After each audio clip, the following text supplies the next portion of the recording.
It is often thought that UFO sightings are confined to the remotest areas of the world, like the plains of the American Midwest or desolate desert regions. However, a new trend is emerging. More and more unidentified flying objects are being spotted right here over our very own capital city. Tonight we examine extraordinary video footage like this, caught on CCTV over the River Thames. This strange sphere over Lewisham. It's almost as if whatever is piloting this thing is actually aware that it's being filmed, and they're almost putting on a show for the camera. And could this extraordinary object that passed right by a police helicopter possibly be evidence of extraterrestrial life? That's really strange. I've never seen anything like that. That was definitely... Tonight, we talk to eyewitnesses who give first-hand accounts of these bizarre encounters. It said to me, "Fear me, I'm not human, and I'm full of power."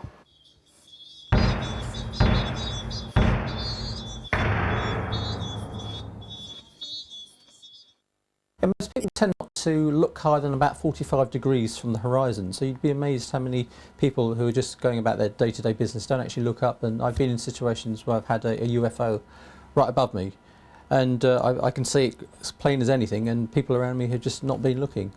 It's just amazing. I think if people do look up, they might actually see things that might surprise them.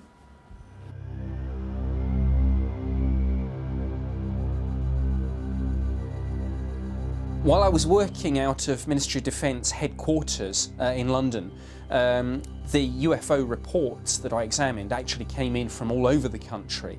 Having said that, there was quite a concentration of reports from London. As a standalone research project one day, I went through the old sighting files and tried to plot out on a map what the geographical spread was, and it turned out that there was a real concentration of UFO sightings in London, and had been for several years. What I do know over the London area, there has been quite many sightings of UFOs that have been going back for quite a few decades, but more recently, in the mid to late 90s, there was a spate of sightings of UFOs. These were mostly seen over the Chinkford areas of Walthamstow. A lot of the sightings I've had have been over London, and a lot of them have been in broad daylight. One of the most common shapes relevant to UFOs over the past 20 years that appears to have replaced the classic flying disc or flying saucer, or indeed, you know, the cigar-shaped objects that were seen during the 1950s, are these flying triangles. Basically, the kind of reports we get, I think you could break down into three types. There's a massive craft, usually silent, the classic lights on all three corners, white lights on the three corners of the triangle with a red light in the middle. And Americans describe them as being football field sized, which is 100 yards long. So these are massive. Another type described is a classic description of a stealth fighter, small, nimble.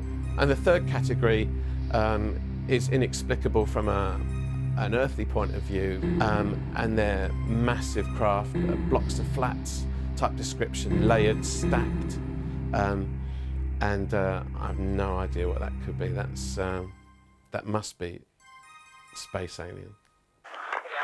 305 at about 10 degrees horizon directly north. We've got two strange objects. The most famous case in the UK involving mysterious triangular-shaped craft is the Rendlesham incident of December 1980, often referred to as the British Roswell. There was an eclipse or something there for a minute or two. At approximately 9 p.m. on Christmas night, 1980, there were reports of lights in the sky all over the UK.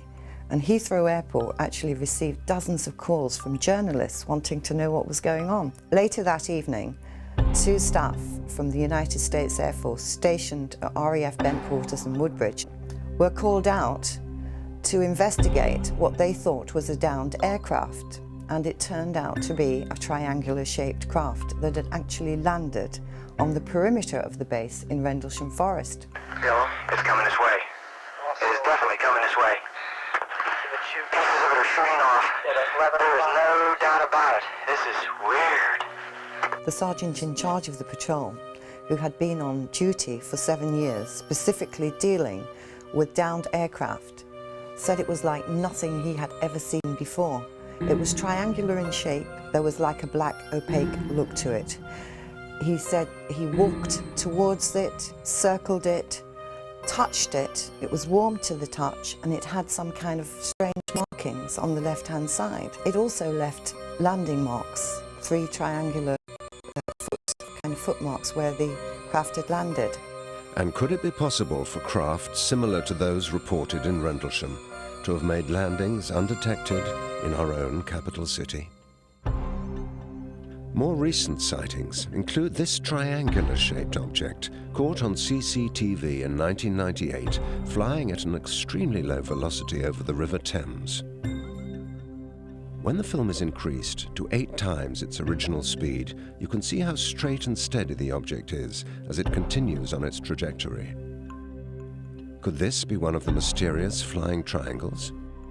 Video footage provides compelling evidence, but eyewitness reports describing the size and maneuvers of some of these craft are even more extraordinary. I was on my way to my brother's, who lives in Cambridgeshire. It was the weekend, and I took another route. I could have took the motorway, but I wanted to take the scenic route. So it cuts through North Weald and the back of Ongar.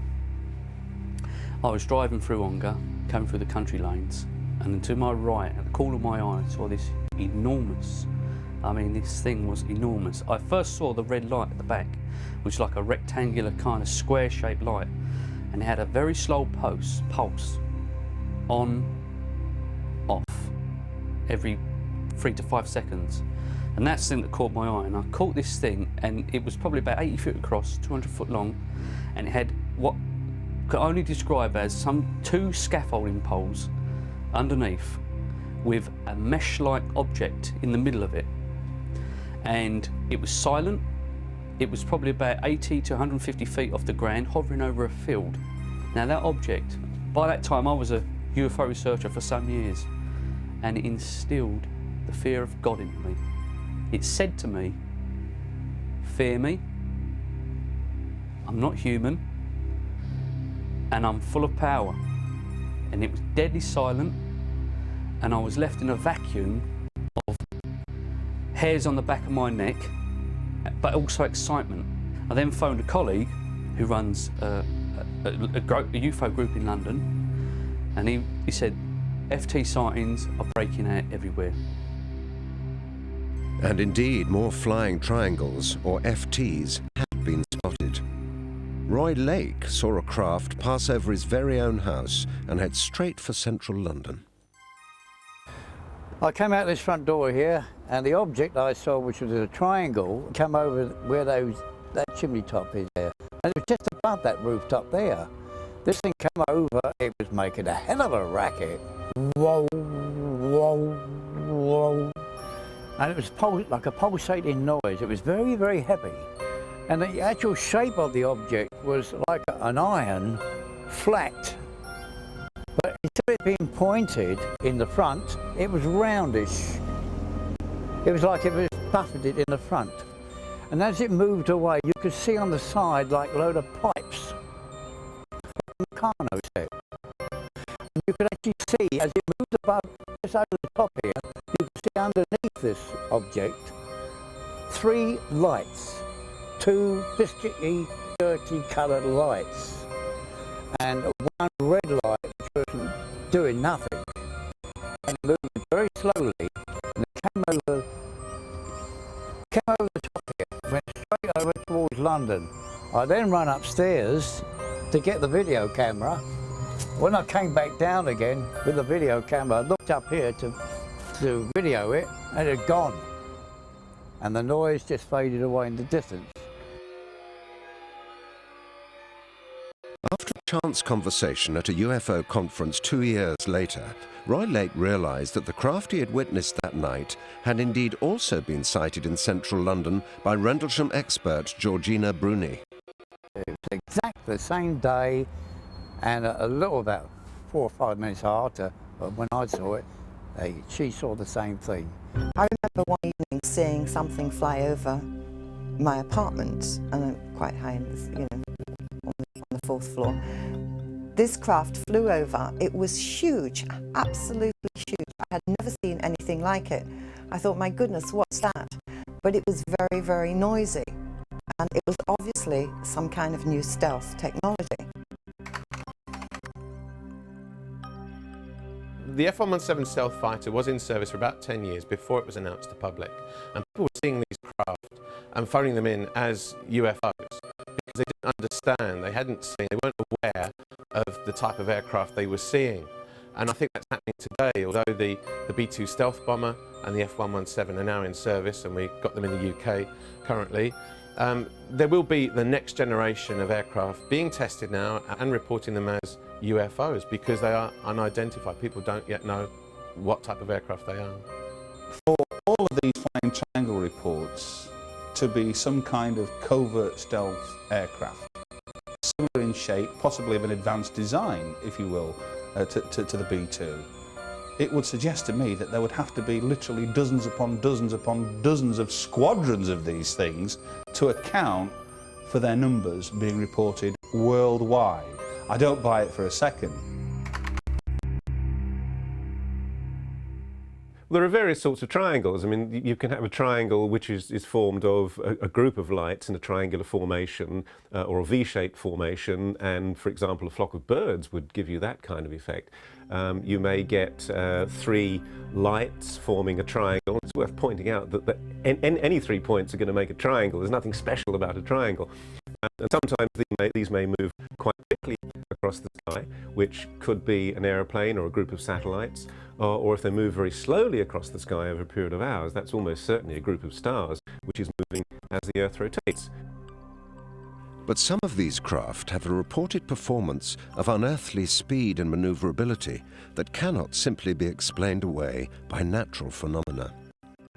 These objects, whatever they may be, are capable of amazing maneuvers. They just disappear in the blink of an eye. There's no sound. Any high-G manoeuvres like that would probably be unsustainable by a human pilot. A human pilot couldn't sustain more than 9G turns. We do not have that technology at this stage. Solid documentary evidence of these craft is hard to come by, and if eyewitness reports of their speed and maneuverability are to be believed, this is hardly surprising. This tantalizing piece of video footage may remain our only evidence of black triangle activity in the region. However, London ufologists and diligent skywatchers claim to have witnessed many other strange objects over the capital.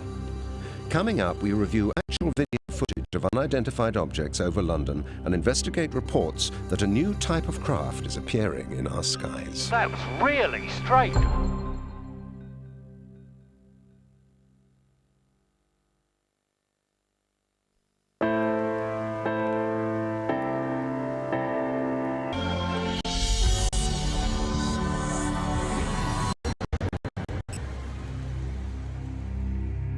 It is not uncommon to hear of UFO reports from around the world, but could it be possible that unidentified flying objects are observing us from above our very own capital city? In part 1, we looked at sightings of the sinister black triangles of incredible size and maneuverability. But in recent years, it has been sightings of spheres or orb-like structures that have intrigued London ufologists like Christopher Martin.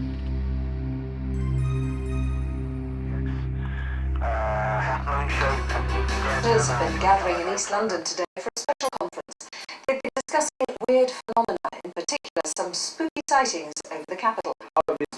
I believe that these objects that are being seen by many people across the world, in London here as well, are not from here, and they're from somewhere else. As in the case of UFO sightings and reports, 95% can be explained rationally after a little bit of diligent investigation. The same could be said of UFO footage. But by and large, I have to say that some of the footage taken by people such as Christopher Martin, for example, really does stand out for me. Some of those clips that he's managed to obtain are quite extraordinary. There's a park locally that I visit and just set up the camera and just wait for activity. I personally tend not to conduct sky watches at night. I prefer daytime because if you do see something, it's much easier to identify what you're seeing. These pictures were shot by a man who believed he'd sighted a UFO above London.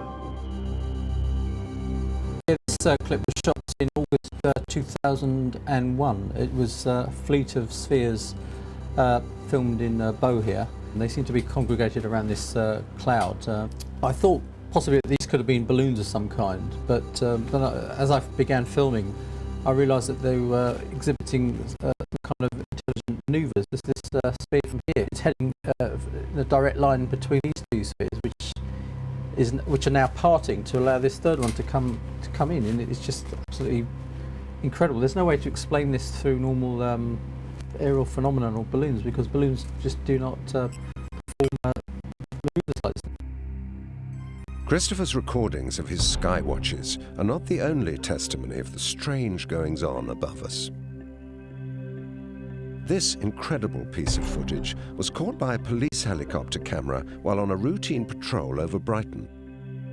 Using the thermal imaging camera and the main camera, the officers track the object as it continues to fly at a steady speed right past the helicopter and out to sea, too fast for pursuit. That was really strange. I've never seen anything like that. Definitely. Did you see the alien waving, John? I thought I saw someone waving from him. The shots from the thermal imaging camera clearly show the object shape to be that of an upright cylinder, a rather unconventional form for flight. A light emanates from the bottom of the object. However, there appears to be no visible means of forward propulsion. Unlike any form of rocket that may have been launched from the ground, the object is able to keep its tack, steady speed, and an upright position as it moves out of the helicopter camera's range. Closer encounters with unidentified objects such as this one give a much clearer view into the strange world of UFOs. It's easy to quickly dismiss a sighting that cannot quite be made out, but when you see something in clear focus and still cannot explain its origin, this only raises more questions. Christopher Martin's closest encounter with a UFO is probably the most intriguing of all his footage. Yeah, this was shot in 1999, June. I was on a tower block in Aldgate in East London conducting a sky watch, and as soon as I arrived at the block, this thing appeared literally overhead. I'd say it was no more than about 300 feet away from me, and it was so near I could actually see the outline of the hull. It looked like a very large pearl, I'd say at least 30 feet wide. And it was just hovering there, it was just not moving. You can see it's just not moving against that cloud. And then it began to accelerate away towards the River Thames. It was a sunny day, there was no wind. So, you know, skeptics can say it's a balloon, but this thing had gone from a standstill to a very high velocity. Balloons do not accelerate and decelerate. It's an impossibility. But I mean, at this point, I was amazed. I was really kind of couldn't believe what I was seeing. And then, as it began to accelerate, kind of excitement and adrenaline was, really pumping. It's almost as if whoever is piloting this thing is actually aware that it's being filmed, and they're almost putting on a show for the camera. In your lifetime, what do you hope to find out? Right, well, that's very easy to answer. I want full contacts, disclosure, everything out in the open, and I believe it's something that will challenge everyone. I think it will challenge the society of the culture shock. I think from the sort of video footage we've seen, you can draw two conclusions. One is that clearly these helium-filled shiny silver balloons are now the cause of an enormous number of UFO sightings over London, particularly in the summer when there are lots of fun fairs and showgrounds and things going on. But also, it's quite clear that when people are actually able to video these things and we can sit down and look at them objectively, it's clear that they don't stand up to scrutiny, that you can nearly always identify what it is that people are seeing. Now, of course, people will look upon that and think, oh my God, some kid has just lost their balloon and it's gone off and somebody's filmed it and the like. No, we're talking about things that are fairly substantial in size. We're talking about things that can hover on occasions for at least 15 minutes or more, and then suddenly ascend at a cracking rate of knots. Skeptics tend to dismiss the UFO phenomenon for a number of different reasons, but I think the important point is that these people falsely throw the baby out with the bathwater. You know, yes, these things explain some UFO sightings, but not all.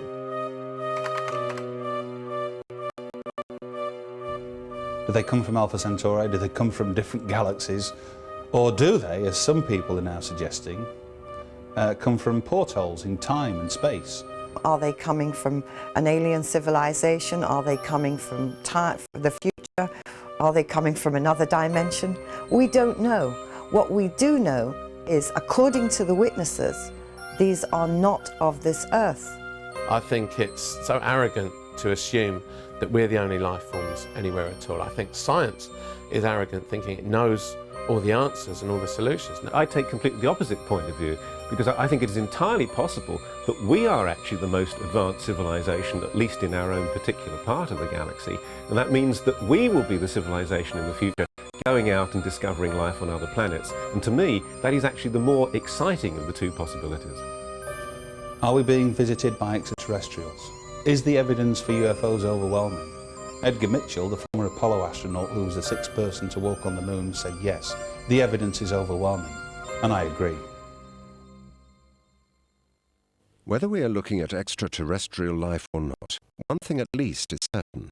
Advances in video and camera technology mean that more and more people will have access to increasingly superior forms of camera equipment. Now even mobile phones can capture any unearthly activity at a moment's notice. Maybe soon the human race will be able to gather enough evidence to determine whether the truth really is out there. And there are more scary mysteries back next week at the same time. Meanwhile, we want your tales of terror. We're looking for London's scariest mystery. So log on to itv.com/LWT to find out more. But only if you dare.